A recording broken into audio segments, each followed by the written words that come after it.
వెంకటేశాయ. ఏడుకొండలవాడ వెంకటరమణ గోవింద గోవింద. శ్రీ శ్రీనివాస శ్రీ వెంకటేశ గోవింద గోవింద. కలియుగ ప్రత్యక్ష దైవం శ్రీనివాస పరబ్రహ్మ అనుగ్రహ విశేషంతో శ్రీమద్భాగవతంలో 7వ స్కంధంలో ఉన్న విశేషాలు యథాశక్తి తెలుసుకుందాం.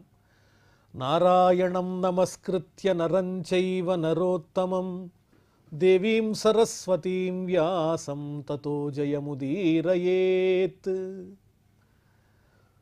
ప్రహ్లాదుణ్ణి శిక్షించటం కోసం హిరణ్యకశిపుడు దారుణమైన రూపం కలిగిన వాళ్ళు, భయంకరమైన ఆయుధాలు ధరించినటువంటి రాక్షసుల్ని పిలిచాడు. వాళ్ళందరూ వచ్చి ఆ పసిపిల్లవాడిని గుచ్చుతున్నారు, పొడుస్తున్నారు, ఎన్నో బాధలకు లోను చేస్తున్నారు. కానీ పరే బ్రహ్మణ్య నిర్దేశ్యే భగవత్యఖిలాత్మని యుక్తాత్మన్య ఫలా ఆసన్ అపుణ్యస్యేవ సత్క్రియా. వాళ్ళు చేసిన ప్రయత్నాలన్నీ విఫలమైపోయినాయి. ఎందువల్లంటే అతని హృదయం నిరంతరము ఆ పరమాత్మ యందే లగ్నమై ఉంది తప్ప ఈ విషయాలు ఏవీ ఆలోచించటం లేదు. అందువల్లనే అంత భయపెడదామనుకున్నా వాళ్ళ వల్ల కాల. ఏమాత్రము పుణ్యచరిత్ర లేనివాడు 10 మంది కోసం నటించి పుణ్యకార్యం చేస్తే అది ఫలిస్తుందా? అలాగే వీళ్ళు చేసే పనులు కూడా ఏమీ ఫలించలేదు అని వర్ణించారు. బాలుడు రాచబిడ్డడు కృపాళుడు సాధుడు. అయ్యో, ఈ ప్రహ్లాదుడు పాపం చిన్నపిల్లవాడు, అందరి యందు దయగలిగినటువంటి వాడు, మంచివాడు, లోకమాన్య సంశీలుడు వీడవధ్యుడని చిక్కక సృక్కక క్రూర చిత్తులై. ఏమాత్రం కనికరం లేకుండా ఆ పిల్లవాడిని కఠినమైనటువంటి హృదయం కలిగిన ఆ రాక్షసులు శూలములం తదంగములు సుస్థిరులై ప్రహరించిరి. ఉగ్రవాచాలతనందరున్ దివిజ శత్రుడు వల్లనడయ్యే భూవర. ఎదురుకుండా తండ్రి ఉండి కూడా ఆ పని చెయ్యొద్దు, నా పిల్లవాడిని హింసించద్దని హిరణ్యకశిపుడు ఒక్క మాట మాట్లాడలేదు. పైగా పొడుస్తూ వాళ్ళ దుర్భాషలు కూడా మాట్లాడుతూ ఉన్నారు ఆ రాక్షసులు. పలువురు దానవుల్ పొడువ బాలుని దేహము లేశ మాత్రమున్ ఒలియదు. వ్యాస భాగవతంలో పొడిచినా ఏం కాలేదన్నారు వ్యాసుల వారు. ఎలా కాలేదన్న విషయాన్ని ఇంకొంచెం ఆనందంగా అర్థం చేసుకోవడానికి వివరంగా ప్రత్యేకంగా వర్ణిస్తున్నారు పోతన వారు. దానవులు ఎంత బాగా పొడిచినప్పటికీ కూడా అతని దేహంలో ఏమాత్రము రంగు మారలేదు, శరీరం ఏమాత్రము నలగలేదు. లోపలన్ రుధిరముబ్బదు కందదు శల్య సంఘమున్. లోపల నుంచి రక్తం బయటికి రావట్లేదు. ఎముకలు ఏమాత్రము ఇబ్బంది పడటం లేదు, ఎముకలు వాచటం లేదు. దృష్టి వైభవము నష్టము కాదు, కళ్ళల్లో ఉన్న కాంతి తగ్గటం లేదు. ముఖేందు కాంతియున్ పొనియదు, ఆ ముఖంలో ఉన్న కాంతి నశించదు. నూతన శ్రమము పుట్టదు, వద్దు నన్ను కొట్టద్దు అనే ఆరాటం ప్రహ్లాదునిలో ఏమాత్రము కనిపించటం లేదు. వీళ్ళు కొడుతూనే ఉన్నారు. ప్రహ్లాదుడు నిరంతరము ఆ శ్రీ మహావిష్ణువుని ధ్యానం చేస్తూనే ఉన్నాడు. తన్ను నిశాచరుల్ పొడువ దైత్య కుమారుడు మాటి మాటికి. మరి ఆ రాక్షసులంతా పొడుస్తూ ఉంటే ప్రహ్లాదుడు ఏం చేస్తున్నాడు? ఓ పన్నగశాయి, ఓ ధనుజ భంజన, ఓ జగదీశ, ఓ మహాపన్న శరణ్య, ఓ నిఖిల పావన అని ఆ శ్రీ మహావిష్ణువు యొక్క దివ్యమైనటువంటి నామములను కీర్తిస్తూ, నీవు రక్షకుడవై ఉండంగా నాకేమయ్యా ఇబ్బందని వారు ఏం చేస్తున్నా పట్టించుకోలేదు ప్రహ్లాదుడు. ప్రయాసేప హతే తస్మిన్ దైత్యేంద్ర పరిశంకిత. హిరణ్యకశిపునకు మనస్సులో దిగులు బయలుదేరింది. చిన్నపిల్లవాడు కొడితే మాట వింటాడనుకుంటే అసలు లెక్కే చేయటం లేదు, అలాగని ఎదిరించటం లేదు, తటస్థంగా ఉన్నాడు. చకార తద్వధోపాయా నిర్బంధేన యుధిష్ఠిర. ఈ మాత్రం హింస సరిపోదు, ఈ పిల్లవాడిని నిర్బంధించి దారుణంగా హింసించాలి అని సంకల్పం చేశాడు. ఎలా ఉన్నాయి ఆ శిక్షలు? దిగ్గజై దంతశూకైశ్చ అభిచారావపాతనై మాయాభి సన్నిరోధైశ్చ గరదానైరభోజనై. దిగ్గజాల్లాగా దిట్టంగా ఉండేటువంటి బలిష్టమైన ఏనుగుల్ని తీసుకొచ్చి తొక్కించారు. అలాగే విషపూరితములైనటువంటి సర్పముల చేత కాటు వేయించారు. దారుణమైనటువంటి మంత్రములతో అతనికి కీడు కలగాలి అని చెప్పి హోమాలు చేయించారు. ఎన్నో మాయలు పన్నారు, చీకటి గదిలో బంధించారు, విషాన్నం పెట్టారు. ఇలా ఎన్ని రకాలో ప్రయత్నాలు చేసినప్పటికీ కూడా ఆ ప్రహ్లాదునిలో ఏమాత్రమూ ఏ విధమైన అపాయము లేని స్వరూపమే ఉన్నది తప్ప, నా వల్ల కాదు, నన్ను రక్షించండి నాన్నగారు, మీరు చెప్పినట్టు వింటాననే మాట రావటం లేదు, అవిధేయత లేదు. హిమవాయువగ్నిశలిలై పర్వతాక్రమణైరపి నశశాక యదా హంతుం అపాపమసురస్సుతం. అలాగే మంచుతో కప్పేశారు, బాగా దారుణమైన ప్రభంజన తుల్యములైనటువంటి వాయువులతో ఇబ్బంది పెట్టారు, అగ్నిలో పడేశారు, నీటిలో ముంచేశారు, అలాగే పర్వతం మీద నుంచి కిందకి తోసేశారు. ఇన్ని రకాలు చేసినా ప్రహ్లాదుడు ఏమాత్రమూ కందలేదు. సర్వకాల సర్వావస్థల యందు శ్రీ మహావిష్ణువు రక్షకుడై ఉన్నాడు. ఎందువల్ల అంటే ఇందులోనే విశేషణం వాడారు శ్లోకంలో, అపాపం, పాపం లేనటువంటి వాణ్ణి ఎవరు మాత్రం హింసించగలరు. ఏషమే బహ్వసాధూక్తో వధోపాయాశ్చ నిర్మితాః తైస్తైర్ద్రోహైరసద్ధర్మై ముక్తస్వేనైవ తేజస. ఏమిటబ్బా, ఇన్ని రకాలుగా హింసించినా కూడా ఈ పిల్లవానిలో ఏ విధమైన భయము లేదు, జంకు లేదు. ఎక్కడి నుంచి వచ్చింది ఈ శక్తి? తన తేజస్సుతోనే తనని తాను రక్షించుకుంటూ ఉన్నాడే. ఎన్నో రకాలుగా దుర్భాషలు మాట్లాడాను నేను, అదేవిధంగా అతన్ని చంపడానికి ఎన్నో కుటిలమైన ఉపాయాలన్నీ పన్నాను, ఇన్ని ద్రోహాలు చేశాను, చేయకూడని పనులన్నీ చేసినప్పటికీ ఇతడు భయపట్టలేదు. ఇతడు నా కుమారుడేనా అని భయభ్రాంతుడైపోతూ ఉన్నాడు హిరణ్యకశిపుడు. ముంచితి వార్ధులం గదల మొత్తితి, పెద్ద పెద్ద గదలు తీసుకుని వచ్చి శిరస్సు మీద దండనం చేశాం. శైల తటంబులందు ద్రొబ్బించితి శస్త్రరాజి పొడిపించితి మీద నిభేంద్ర పంక్తి రొప్పించితి ధిక్కరించితి శపించితి ఘోర దవాగ్నులందు త్రోయించితి పెక్కు పాట్ల నలయించితి చావడిదేమి చిత్రము. ఇన్ని చేసినా చావడేంటి ప్రహ్లాదుడు అని హిరణ్యకశిపుడు భయభ్రాంతుడై మృత్యువు ప్రహ్లాదునకు కాదు, నాకే సమీపించిందేమో, నా మృత్యువే ప్రహ్లాదుని రూపంలో వచ్చిందేమో అని ఆందోళనకు గురవుతూ ఏం చేయాలో అర్థం కాకుండా ఉన్నాడు. వర్తమానో విదూరే వై బాలోప్యజడధీరయం న విస్మరతి మే నార్యం సునశ్శేఫ ఇవ ప్రభు. దగ్గరగానే ఉంటాడు, ఏమాత్రమూ భయపడడు, పిల్లవాడైనప్పటికీ కూడా అచంచలమైనటువంటి ధైర్యంతో ఉంటాడు. మరి నా విషయంలో ఏ విధమైన పొరపాటు చెయ్యడు. నేను ఇన్ని అపరాధాలు చేసి అతన్ని హింసించినా నా మీద ప్రహ్లాదునకు చెడ్డభావమే లేదు. వినయంగా నాన్నగారు అని దండం పెడుతున్నాడు. ఇలాంటి వాణ్ణి నేనేం చెయ్యగలను? ఇతని వల్ల నాకు మృత్యువు సంప్రాప్తిచ్చేటట్టుందే పూర్వం సునశ్శేపుని వలే అని ఆ వృత్తాంతాన్ని తలుస్తున్నాడు హిరణ్యకశిపుడు. అసలు ఎవరి సునశ్శేపుడు అంటే అజీగర్తుడనే పేరు కలిగినటువంటి బ్రాహ్మణోత్తముని కుమారులు ముగ్గురులో మధ్యలో వాడి సునశ్శేపుడు. హరిశ్చంద్రుడు వరుణదేవుని కోసం తపస్సు చేశాడు సంతానం కోసం. ఈ హరిశ్చంద్రుని చరిత్రలోనే కొన్ని చోట్ల అంబరీషుడని కూడా చెప్పడం జరిగింది పురాణాంతరాల్లో. ఏదైనా మనకు సారం ప్రధానం కాబట్టి హరిశ్చంద్రుడు వరుణదేవుని అనుగ్రహంతో సంతానాన్ని పొందాడు. వరుణదేవుడు ఏమన్నాడు, నీకు సంతానం కలిగితే నా కోసం యజ్ఞం చెయ్యాలి, ఈ పిల్లవానినే పశువుగా నిశ్చయించి చెయ్యాలన్నాడు. అలాగే ఎందువల్లంటే సంతానం కలిగితే చాలు స్వర్గం వస్తుంది కాబట్టి, పొన్నామ నరకం పోతుంది కాబట్టి ఈ పిల్లవాడినే యజ్ఞ పశువుగా ఉంచి యజ్ఞం చేస్తాలే అని మాటిచ్చాడు హరిశ్చంద్రుడు. కానీ కాలం గడుస్తున్న కొద్దీ ఆ యజ్ఞం గురించే మర్చిపోయాడు. దాంతో వరుణదేవుడు హరిశ్చంద్రుణ్ణి శపించాడు, నువ్వు నా మాట వినలేదు కాబట్టి నీకు జలోదర వ్యాధి వచ్చుగాక అని. మరి హరిశ్చంద్రుని పిల్లవాడు ఏమయ్యాడు? పుట్టినవాడంటే యజ్ఞం గురించి తెలిసి తనని పశువుగా పెట్టి తండ్రి యజ్ఞం చేస్తాడని భయపడి వాడు ఎప్పుడో పారిపోయాడు. ఆ సందర్భంలో కులగురువు అయినటువంటి వశిష్ఠుల వారు హరిశ్చంద్రునకు ఒక చక్కని సూచన చేశారు. నాయనా, నీవు నీ పిల్లవాడినే పశువుగా పెట్టి యజ్ఞం చేయనవసరం లేదు, ఎవరినైనా దత్తత తీసుకునైనా చెయ్యొచ్చు అన్నారు.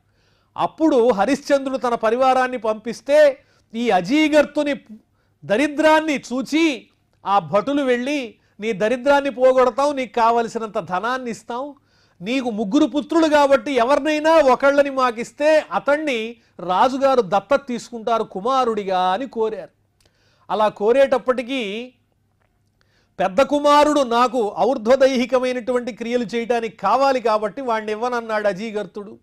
తల్లి వచ్చింది, చిన్నపిల్లవాడిని నేను విడిచిపెట్టలేను అంది. అంటే ఇక మిగిలిన వాడు మధ్యలో వాడు సునశ్చేపుడేగా, ఇక అతన్ని తీసుకుని బయలుదేరారు. కానీ అతడు మధ్య మార్గంలో విశ్వామిత్రుణ్ణి ఆశ్రయించి విశ్వామిత్రుని అనుగ్రహంతో దేవేంద్రులకు ఉపేంద్రులకు సంబంధించినటువంటి సూక్తములను చక్కగా నేర్చుకున్నాడు.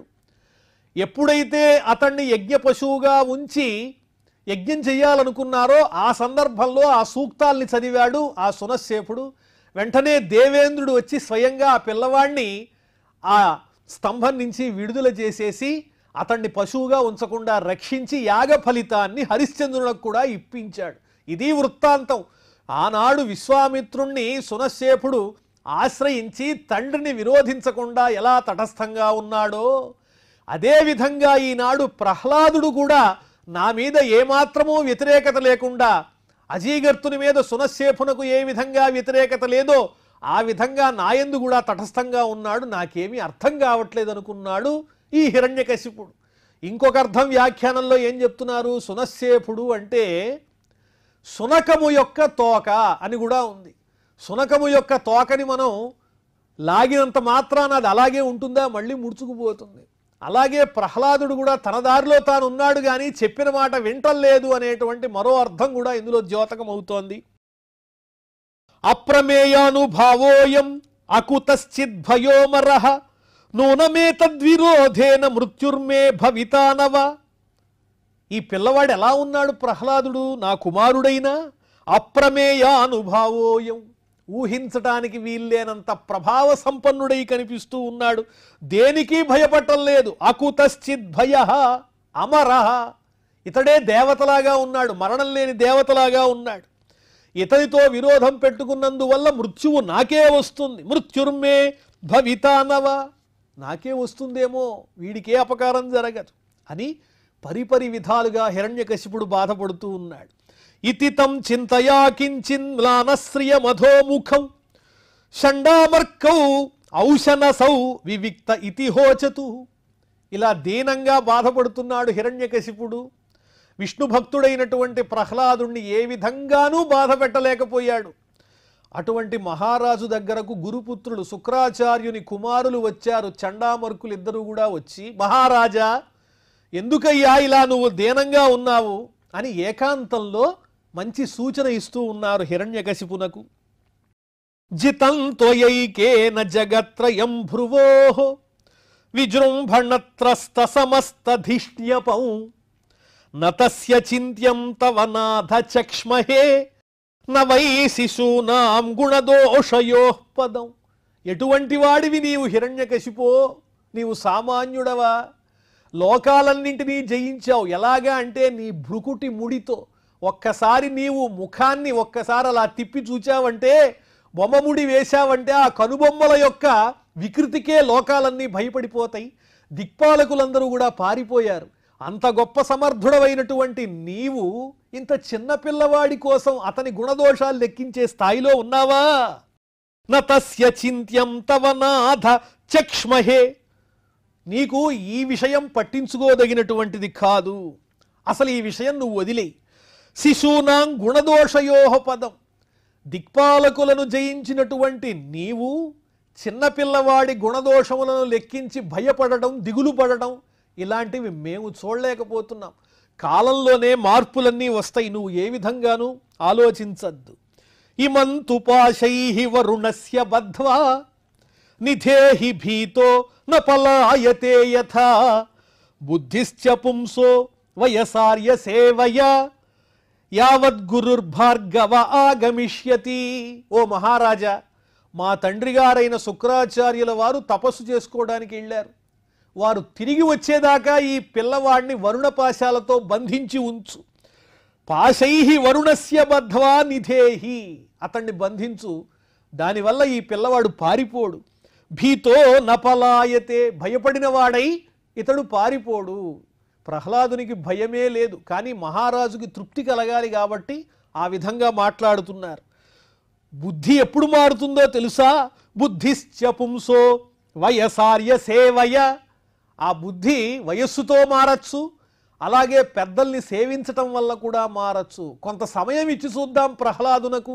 మా తండ్రి గారైన శుక్రాచార్యుల వారు కూడా రావాలిగా, ఆయన వస్తే ఒక చక్కని సూచన సలహా ఇంకా గొప్పగా చెప్పగలుగుతారేమో అని ఈ గురుపుత్రులు ఇద్దరూ కూడా హిరణ్యకశిపునకు సూచన ఇచ్చారు.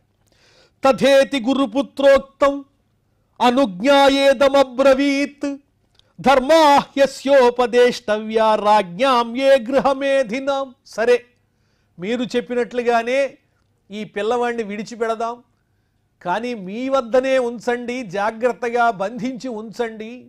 ఇతడికి మీరు రాజధర్మాలు గృహస్థాశ్రమ ధర్మాలు అవన్నీ వర్ణించి చెప్పండి, ఎక్కడికి పారిపోకుండా చూసుకోండి అని హిరణ్యకశిపుడు చెబుతున్నాడు. ధర్మా యస్య ఉపదేష్టవ్యా, సమస్తమైన ధర్మాలు చెప్పండి. ఏ ధర్మాలు? రాజధర్మాలు. గృహమేధినాం, గృహస్థాశ్రమంలో ప్రవేశించినటువంటి వారు ఏ ధర్మాలు ఉంటాయో వారికి అవన్నీ వివరించి చెప్పండి. మనకు అనుగుణంగా ప్రహ్లాదుని మనస్సు మారేటట్టుగా మీరు చెయ్యండి అని ఆజ్ఞాపించాడు. ధర్మమర్థంచ కామంచ నితరాం చానుపూర్వశ ప్రహ్లాదాయ ఉచతు రాజన్ ప్రశ్రితావనతాయ చ. వినయపూర్వకంగా శిరస్సు వంచి గురువులు చెప్పింది వింటున్నాడే తప్ప ఏ విధంగానూ వారిని ఎదిరించటం లేదు, పొల్లు మాట లేదు. అటువంటి ప్రహ్లాదునకు ఈ గురుపుత్రులు ధర్మము, అర్థము, కామము అనే త్రివర్గములను గురించి బోధించారు. అందులో మోక్ష మార్గం అనేటువంటిది లేదు. క్రమంగా అవి చెబుతూ ఉన్నారు. నిజానికి ప్రహ్లాదునకు మనస్సులో ఇందులో నిజమైన విద్య లేదనిపిస్తోంది, కానీ గురువులను ఎదిరించకూడదు కాబట్టి వారు చెప్పిందంతా శ్రద్ధగా వింటున్నాడు, వారికి తిరిగి అప్పగిస్తూ ఉన్నాడు. యదా త్రివర్గం గురుభిః ఆత్మనే ఉపశిక్షితం నసాధుమేనే తచ్చిక్షాం ద్వంద్వారామోపవర్ణితాం. ఈ గురువులు చెప్పేటువంటి విద్య ఎలా ఉంది అంటే ద్వంద్వారామోపవర్ణితాం, ద్వంద్వములతో కూడి ఉన్నది. రాగద్వేషాలు, శీతోష్ణములు, సుఖదుఖాలు అనబడే ద్వంద్వములు ఎలాగైతే ఉంటాయో అన్ని ఐహికమైన సుఖాల కోసం, విషయవాంఛల కోసం ఏ విధంగా జీవించాలి, సుఖంగా బ్రతకాలి, ఇలాంటివి చెబుతూ ఉన్నారు. శరీర రక్షణ ఎలా, ఇలాంటివన్నీ వర్ణిస్తూ చెబుతూ ఉన్నారు తప్ప భగవత్ సంబంధమైన మోక్ష మార్గాన్ని ఇంచుకైనా వాళ్ళు చెప్పటం లేదనే అసంతృప్తితో మనసులో దిగులుగానే ఉన్నాడు ప్రహ్లాదుడు. ఆత్మనే ఉపశిక్షితం నసాధుమేనే, మంచిదిగా అతడు తలచలేదు, కానీ గురువుల మాట ధిక్కరించకుండా సాత్వికంగా శ్రవణం చేస్తున్నాడు. యదాచార్య పరావృత్తో గృహమేధీయ కర్మసు వయస్యైర్బాలకైస్తత్ర సోపహూతః కృతక్షణైః. గురువులు ప్రహ్లాదునితో పాటు ఎంతోమంది రాక్షస బాలకులకు విద్య చెప్తూ ఉన్నారు, కానీ వాళ్ళు కూడా సంసార తాపత్రయంలో ఉంటారు. గురువులు కూడా వాళ్ళకి అవసరాలు ఉంటాయి, ఇంటి పనులు ఉంటాయి. వాటి కోసం ఈ పిల్లల్ని విడిచి గురువులట వెళ్ళంగానే ఈ బాలకులంతా ఆటపాటలలో మునిగి తేలుతూ ఉన్నారు. గురువుగారు లేరు, ఈ పూట మనం హాయిగా ఆడుకోవచ్చు అని చెప్పి ఆటలాడుతూ ఉన్నారు. ఆ సందర్భంలో ప్రహ్లాదుడిని కూడా పిలిచారు. వాళ్ళకి ఇప్పుడు ఆటల మీద ఆసక్తి. కృతక్షణై, ఆటల మీద శ్రద్ధ పెట్టిన ఆ పిల్లలందరూ ప్రహ్లాదా మాతో పాటు ఆటలాడదు కానీ నువ్వు కూడా రావయ్యా అని ఆ ప్రహ్లాదుణ్ణి ప్రేమగా పిలుస్తున్నారు. సమానమైన వయస్సు కలిగినటువంటి ఆ బాలకులంతా. అధతాన్ శ్లక్ష్ణయా వాచ ప్రత్యాహూయ మహాబుధ. వాళ్ళు ప్రహ్లాదుణ్ణి పిలుస్తూ ఉంటే తిరిగి ప్రహ్లాదుడే వాళ్ళని పిలుస్తున్నాడు మనోహరమైనటువంటి వాక్కుతో. ఉవాచ విద్వాన్ తన్నిష్టాం కృపయా ప్రహసన్నివ. ఆటల మీద ఆసక్తితో ఉన్నటువంటి పిల్లలను తాను పిలిచి మధురమైన వాక్కులతో ఈ విధంగా వాళ్లకు చక్కని బోధ చేయటం ప్రారంభిస్తూ ఉన్నాడు. పిలవంగానే వచ్చారా రాక్షస బాలకులంతా. ఎందువల్ల అంటే తేతు తద్గౌరవాత్ సర్వే త్యక్త క్రీడా పరిచ్ఛదాః. ప్రహ్లాదుడంటే ఒక విధమైనటువంటి ప్రేమ ఉన్నది అందరికీ. సాత్వికమైన వాడు, ఎవరికి అపకారం చేయనటువంటి వాడు, మహానుభావుడు కదా. అందువల్ల మంచివాడి దగ్గరికి అందరూ చేరతారు, సత్సాంగత్యం కావాలి. కాబట్టి బాలకులంతా ప్రహ్లాదుడు పిలుస్తున్నాడు రండిరా అని చెప్పి వాళ్ళంతా వచ్చి ప్రహ్లాదుని చుట్టూ తిరిగారు. బాలాన దూషిత ధియో ద్వంద్వారామేరితే హితైః. పిల్లలైనటువంటి ఆ బాలకుల మనస్సులో ఇంకా పూర్తిగా ఈ ద్వంద్వములకు సంబంధించినటువంటి విద్యలు వంట పట్టలేదు, అంటే పూర్తిగా వాళ్ళు చెడిపోలేదు.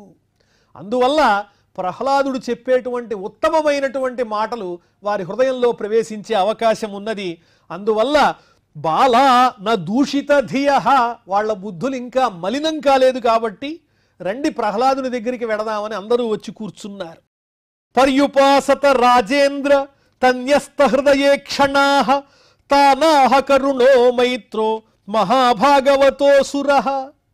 ఈ విధంగా వాళ్ళు వచ్చి ప్రహ్లాదుని చుట్టూ ఉపవిష్టులు కాంగానే అతని మీద మనస్సు పెట్టి ఏకాగ్రతతో ప్రహ్లాదుణ్ణే చూస్తూ వాళ్ళు ఏం చెబుతాడా అని శ్రద్ధగా వింటూ ఉంటే వాళ్లతో కరుణతో కూడినటువంటి వాడై మైత్రీభావంతో ప్రహ్లాదుడు ఈ రకంగా చెప్పటం ప్రారంభిస్తూ ఉన్నాడు.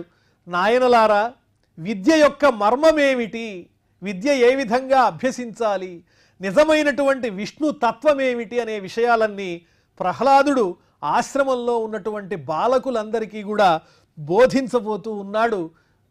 ఘోరమైనటువంటి తపస్సు చేసి బ్రహ్మవరాలు పొంది నన్నెవరూ జయించలేరు అని విర్రవీగినటువంటి హిరణ్యకశిపుడు బాహ్యమైనటువంటి సుఖాల వెంటపడి ఇంద్రియలోలుడై వాటిల్ని జయించలేక లోకాలన్నీ పీడించి చెడ్డవాడనిపించుకున్నాడు.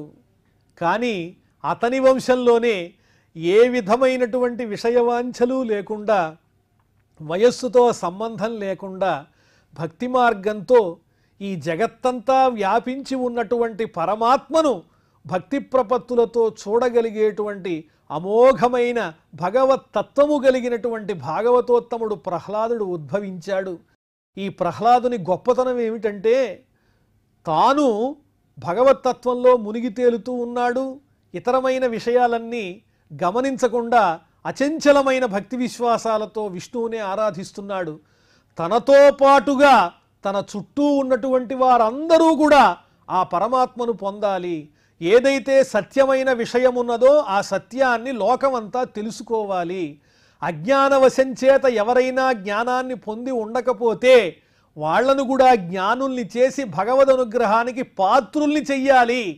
ఎవరూ కూడా ఆ భగవద్ అనుగ్రహాన్ని పొందకుండా ఉండకూడదు. నాతో పాటు అందరూ బాగుండాలి, అందరూ భగవంతుణ్ణి పొందాలి అనే ఉత్తమమైనటువంటి ఆలోచనలు కలిగిన వాడు ప్రహ్లాదుడైతే, నేనే బాగుండాలి, నా వాళ్ళు మాత్రమే బాగుండాలి, అందరూ నేను చెప్పినట్టు మాత్రమే వినాలి, నేను శిక్షిస్తే ఆ శిక్షను అనుభవించాలి, నేను పిలిస్తే పరిగెత్తుకు రావాలి, ఈ విధంగా ఆలోచించే దౌర్జన్య బుద్ధి కలిగినటువంటి వాడు హిరణ్యకశిపుడు.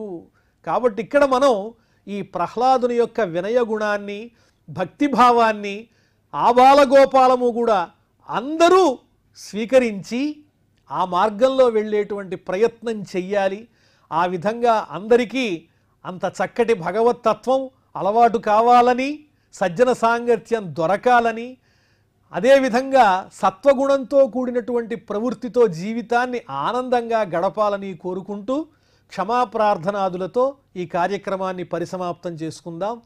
అథ క్షమాప్రార్థన. యదక్షరపదభ్రష్టం మాత్రాహీనంచ యద్భవేత్ తత్సర్వం క్షమ్యతాం దేవ నారాయణ నమోస్తుతే. శ్రియఃకాంతాయ కళ్యాణనిధయే నిధయేర్థినాం శ్రీవేంకటనివాసాయ శ్రీనివాసాయ మంగళం.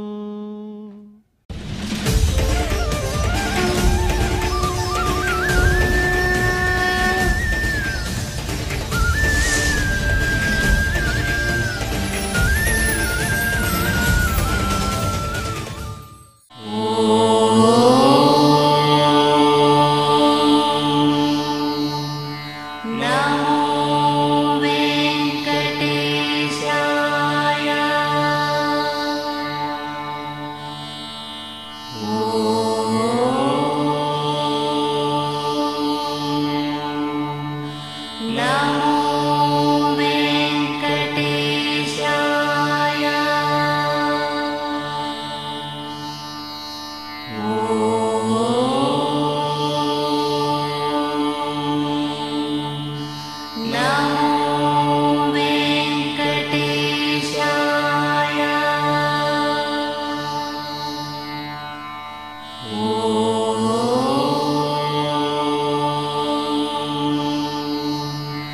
నమో